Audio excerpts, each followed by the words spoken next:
Mga kababayan, andito na ang inyong Tita Boy Refreshing! Pero bago tayo magsimula, kakausapin ko muna ang aking mahiwagang salamin.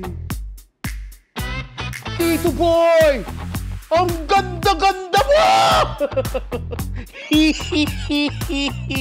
Pero bago dyan, meron tayong panauhin. Isang kagalang-galang sa ating Fast Talk. Ito'y walang iba kung DC.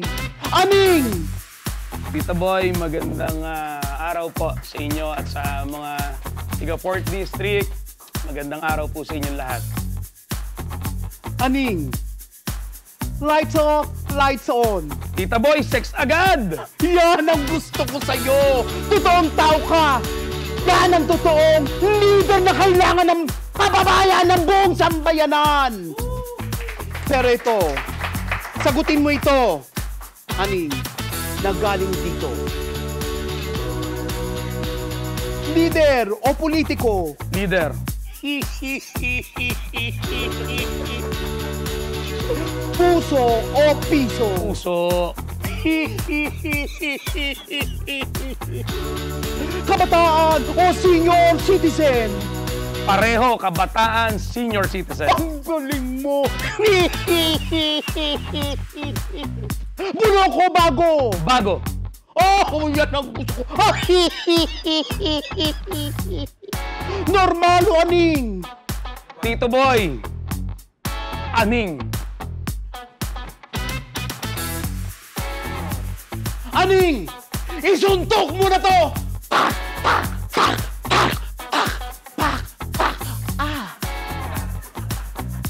Hindi, Tito Boy. Ano? Isuntok natin ito. 4th District! Isuntok natin ito! Inaanyayahan ko po ang lahat po ng mga tiga 4th District, maging advocate po ang bawat isa, baguhin po natin ang sistema. Sa lahat po ng mga lolo at lola, magbanding po tayo ng ating mga apo. Kunin po natin yung mga lumang papel, lumang krayola, iguhit po natin, puso, hindi piso. Idikit po natin sa labas ng bahay natin.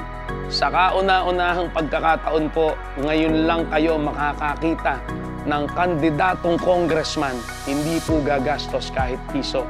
Walang litrato at hindi maglalagay ng litrato sa kalsada.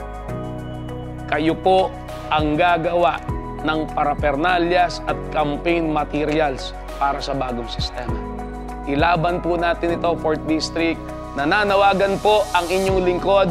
4th District, isuntok po natin ito!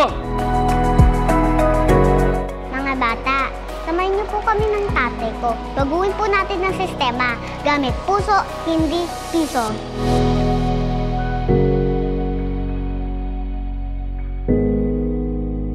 4th District ng Bulacan, isuntok natin to.